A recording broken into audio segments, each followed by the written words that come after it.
Hi friends, welcome to Telugu tech SP YouTube channel. This is Suresh. ఈ వీడియోలో మనం ward sanitation and environmental secretary జాబ్కి సంబంధించి 28th ఆన్లైన్ టెస్ట్ అనేటువంటి చూస్తున్నాము.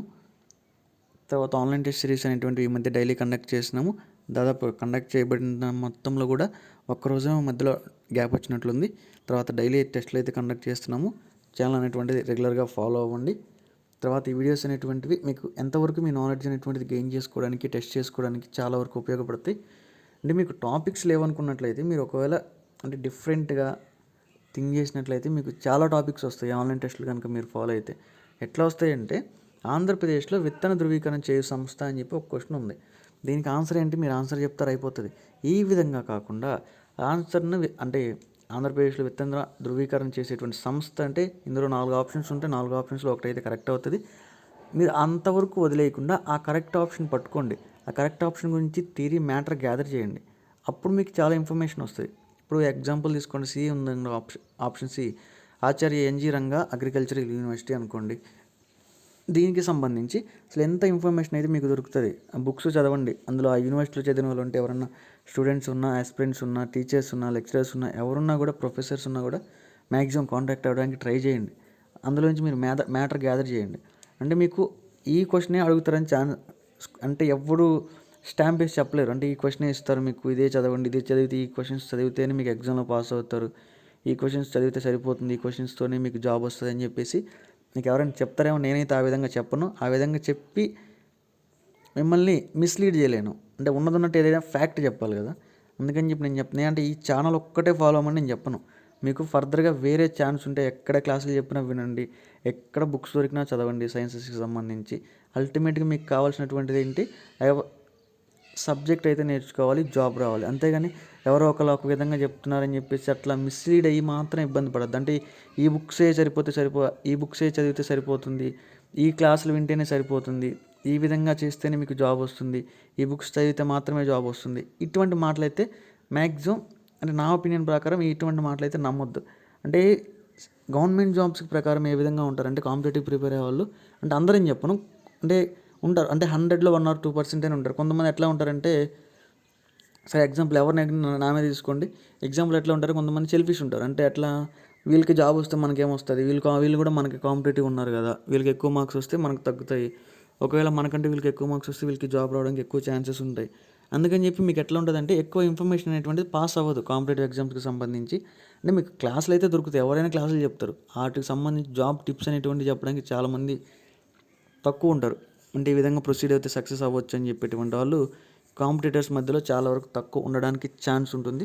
సో మీరైతే కాంపిటేటివ్ ప్రిపేర్ అయ్యే వాళ్ళైతే ఎవరు చెప్పినా ఒకటైతే గుర్తుపెట్టుకోండి, ఈ బుక్స్ మాత్రమే చదివితే, అంటే వాళ్ళు స్పెసిఫిక్ బుక్స్ చూపిస్తారు మీ దగ్గర ఉన్నాయి 2-3, ఏంటి ఈ బుక్స్ అయితే సరిపోతుందన్నా, ఈ బుక్స్ అయితే సరిపోతుంది, లాస్ట్ టైం నాకు వచ్చింది జాబు. ఈ ఫ్యాక్టర్స్ అన్నీ వేరుంటాయి. అసలు అతను ఆ బుక్స్ చదివే కాదు జాబ్ వచ్చింది, అతనికి వేరే ఫ్యాక్టర్స్ ఉంటాయి. న్యూస్ చూసి ఉంటాడు, జనరల్ సైన్స్ చిన్నప్పటి నుంచి ఉన్నటువంటి క్వశ్చన్స్ గుర్తుండి ఉంటాయి. చాలా ఫ్యాక్టర్స్ ఇన్ఫ్లుయెన్స్ చేస్తాయి ఒక జాబ్ రావడానికి. సో మీరేం చేస్తారంటే, కొత్తగా ప్రిపేర్ అయ్యేటువంటి ఆస్పిరెంట్స్ ఏ విధంగా ఉంటారంటే, వీళ్ళంతా ఫ్రెష్గా ఉంటారు. అంటే వీళ్ళకి వే ఆఫ్ థింకింగ్ వేరు ఉంటుంది. ఎట్లా అంటే, ఇప్పటివరకు గ్రాడ్యుయేషన్ డిగ్రీస్ కానివ్వండి, మాస్టర్ డిగ్రీస్ కానివ్వండి, ఇంటర్మీడియట్స్, 10th క్లాస్ ఇటువంటి ఎగ్జామ్స్లో వీళ్ళు ఏ విధంగా చూసుంటారంటే, క్లాసెస్ ఏవైతే ఉంటాయి, అంటే క్లాసులు వింటారు, ఎగ్జామ్కి వెళ్ళి రాస్తారు. అందులో ఎట్లా టెక్స్ట్ బుక్లో క్వశ్చన్స్ కానివ్వండి, మెటీరియల్స్లో క్వశ్చన్స్ కానివ్వండి, వీళ్ళు చదివిన దాంట్లో 4 క్వశ్చన్లు చదివితే 4 ఒకటైనా ఎగ్జామ్లు ఇస్తారు. అంటే క్వశ్చన్ టు ఆన్సర్ అనేటువంటిది అలవాటు పడిపోయి ఉంటారు. కానీ కాంపిటేటివ్ ఎగ్జామ్స్లో మాత్రం ఆ విధంగా ఉండదు. ఇప్పుడు మీరు నీకు చెప్పాను ఇందాక, విత్తన ధృవీకరణ చేసే సంస్థ ఏంటంటే ఆచార్య రంగా యూనివర్సిటీ అని చెప్పాను కదా, అగ్రికల్చర్ యూనివర్సిటీ. అయితే మీకు ఈ క్వశ్చన్ని చాలా రకాలుగా అడగచ్చు డైరెక్ట్గా. ఆచార్య ఎన్జి రంగా అగ్రికల్చరల్ యూనివర్సిటీది ఆంధ్రప్రదేశ్లో, ఈ యూనివర్సిటీ యొక్క రోల్ ఏంటి అని చెప్పి అడుగుతారు. ఏమన్నా అడుగుతారు. ఇప్పుడు దీన్ని మీరు ఏం ఆన్సర్ చేయాలి, విత్తనాన్ని ధృవీకరణ చేస్తుంది లేదా విత్తనాలను ధృవీకరణ చేస్తుంది ఈ యూనివర్సిటీ లేదా ఈ సంస్థ అని చెప్పి చెప్పాలి. మీకు ఈ విధంగా మీరు ఇన్ఫర్మేషన్ రావాలంటే ఏం చేయాలి, మీరు దాని గురించి టోటల్గా తెలుసుకోవాల్సి ఉంటుంది. మీకు టోటల్గా తెలుసుకోవాలంటే ఎవరైనా ఒక క్లాస్ విని, ఎవరైనా ఒక మల్టిపుల్ చాయిస్ క్వశ్చన్స్ చెప్తుంటే విని, ఆయన ఈ క్వశ్చన్ విన్నాను, ఈ క్వశ్చన్ నాకు వస్తే నేను రాస్తానంటే, నాకు వస్తేనే రాస్తానని కాదు, దానికి సంబంధించి ఎంత ఇండైరెక్ట్గా అడిగినా కూడా మీరు కరెక్ట్గా ఆన్సర్ చేయగలిగేటట్టు మీ ప్రిపరేషన్ అయితే ఖచ్చితంగా ఉండాలి. తర్వాత ఏంటి సార్ ఆన్లైన్ టెస్ట్ అని చెప్పి ఇంత సోది చెప్పారనుకున్నాను. కానీ విషయం అయితే ఈరోజు చెప్పాలనిపించింది అందుకని చెప్పి చెప్తున్నాను. అంటే చాలామంది చీట్ చేయబడుతున్నారు. అంటే ఎట్లా అంటే మోసపోబడుతున్నారు.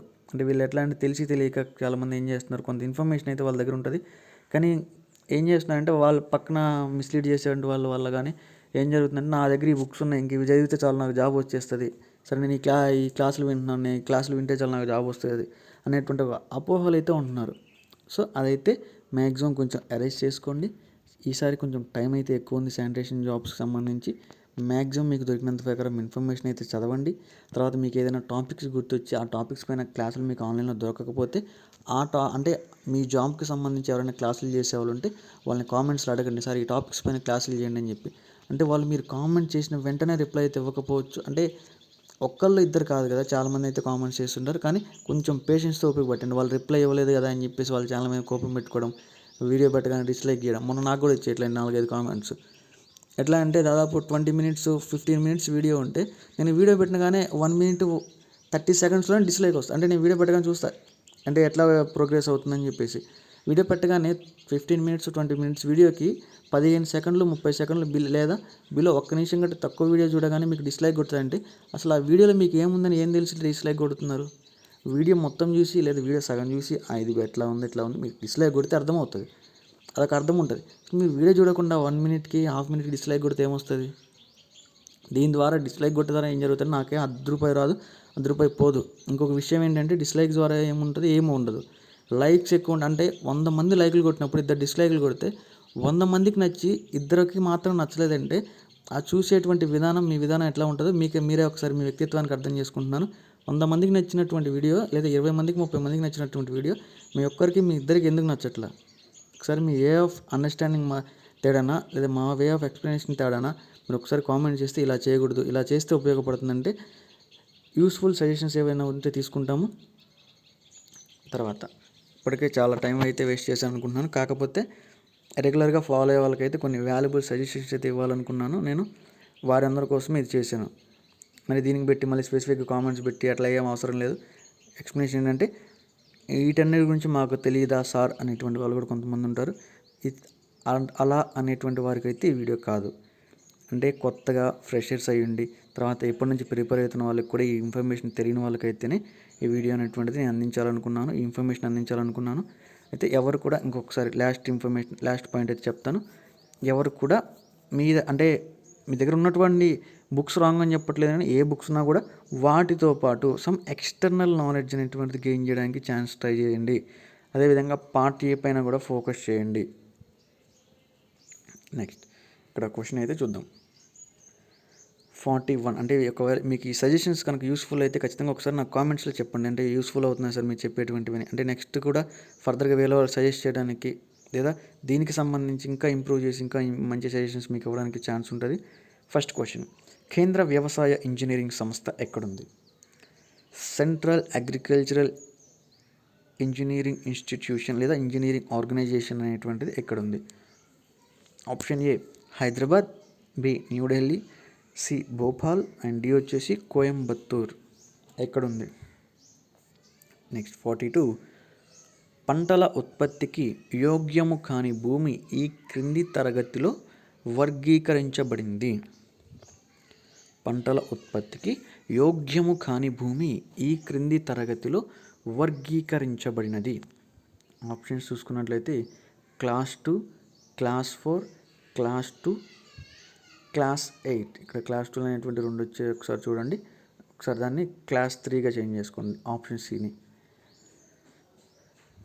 నెక్స్ట్ 43, ఈ క్రింది సంవత్సరం గడువులోగా రైతుల యొక్క ఆదాయాన్ని రెండింతలు చేయాలని భారత ప్రభుత్వం సంకల్పించింది. ఈ క్రింది సంవత్సరం గడువులోగా రైతుల యొక్క ఆదాయాన్ని రెండింతలు చేయాలని చెప్పేసి భారత ప్రభుత్వం సంకల్పించింది. ఏ సంవత్సరం? 2021, 2022, 2023, 2024.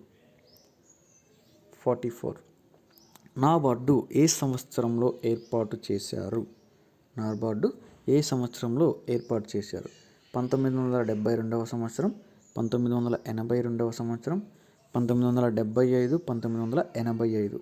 ఏ సంవత్సరంలో నాబార్డ్ అనేటువంటి దాన్ని ఏర్పాటు చేశారు? 45. Zero budget natural farming ZBNF అని దీన్ని ఇంకొక విధంగా ఎక్స్పాండ్ చేయమని చెప్పి కూడా క్వశ్చన్ అడగవచ్చు. అంటే జెడ్బిఎన్ఎఫ్ యొక్క ఫుల్ ఫామ్ ఏందని అడుగుతారు. ఏంటి దాని full form? Zero budget natural farming. దీని పితామహుడు ఎవరు? D Khandole, B P Pal, Williams and D Subhash Palekar. Question number 46th one. ఈ క్రింది వాణిని జతపరుచుము. ఆప్షన్ ఏ హరిత విప్లవం, చూడండి మ్యాచింగ్స్ ఇవి.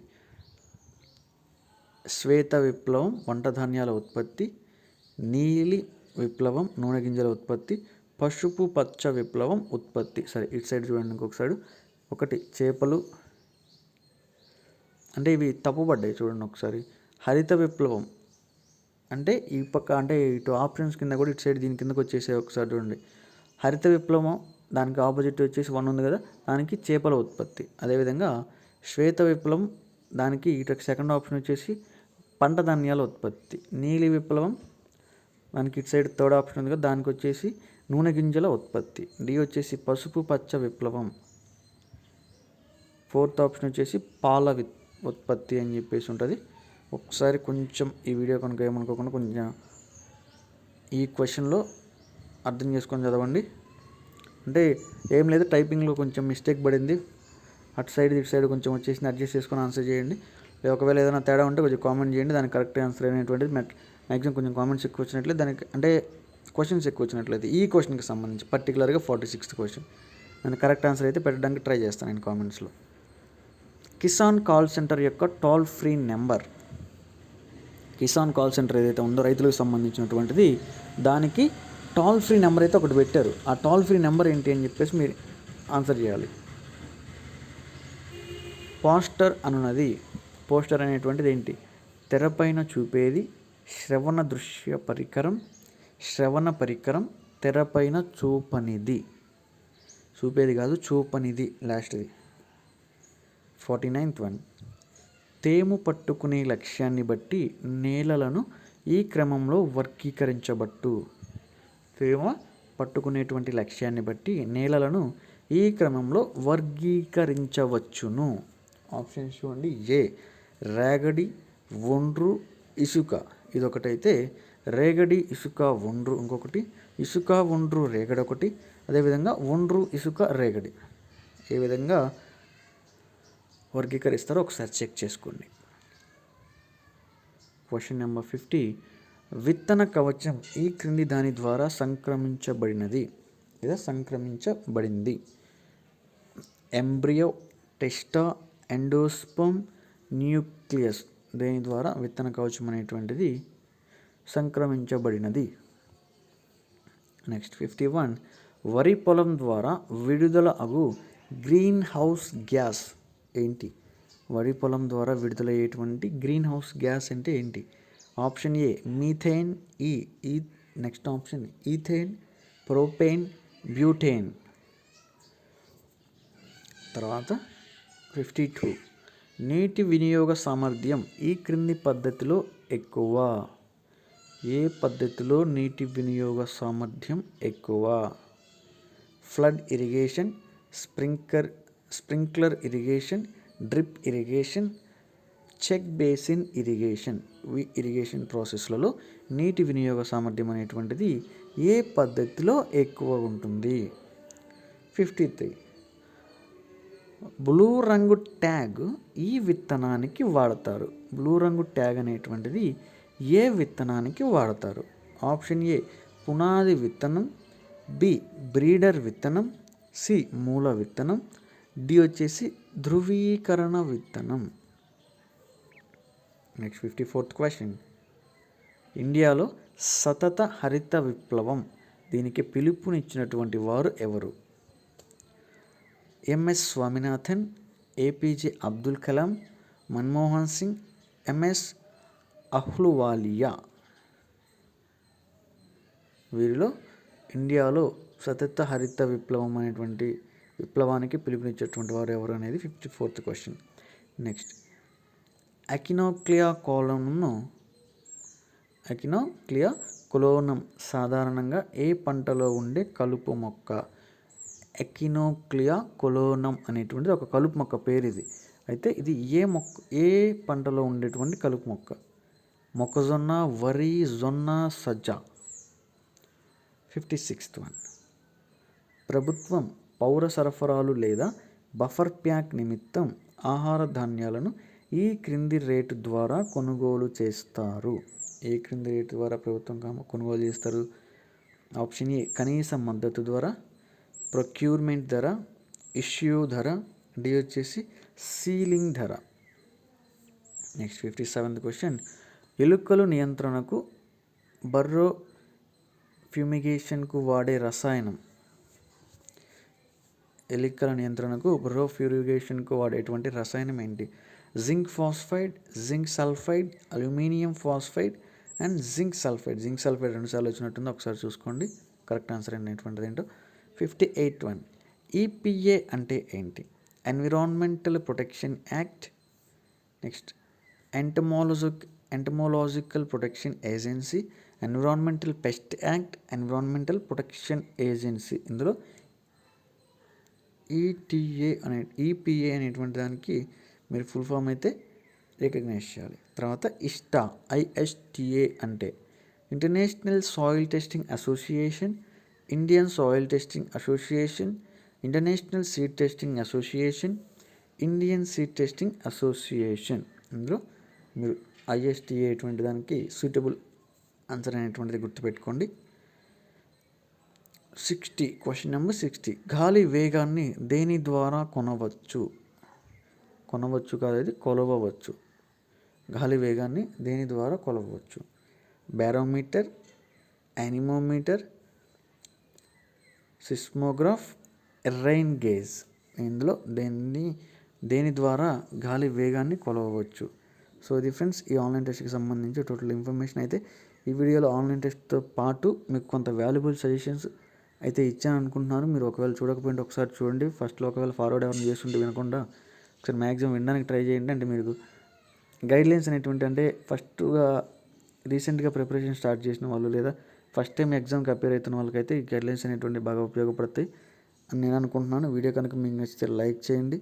అదేవిధంగా మీకు యూస్ఫుల్ అనిపిస్తే షేర్ చేయండి. అంటే గైడ్లైన్స్ అనేటువంటివి అంటే ఈ సజెషన్స్ అనేటువంటి కొంతమందికి చాలామందికి కాంపిటేటివ్ వాటికి ప్రిపేర్ అయ్యే వాళ్ళకైతే యూస్ఫుల్ అవుతాయని నేను అనుకుంటున్నాను. మీకు కూడా అనిపిస్తే షేర్ చేయండి. అయితే ఇటువంటి వీడియోస్ మీరు ఇంకా చూడాలనుకుంటే ఛానల్ని సబ్స్క్రైబ్ చేసుకోండి. నేను వీడియో పెట్టగానే మీకు నోటిఫికేషన్ రావాలనుకుంటే పక్కన ఏదైతే బెల్ ఐకాన్ ఉంటుంది, బెల్ సింబల్ దాని మీద ఆల్వేస్ అని చెప్పేసి మీరు యాక్టివేషన్ చేసుకుంటే నేను పెట్టే వీడియోస్ అనేవి మీకు నోటిఫికేషన్ ద్వారా వస్తాయి.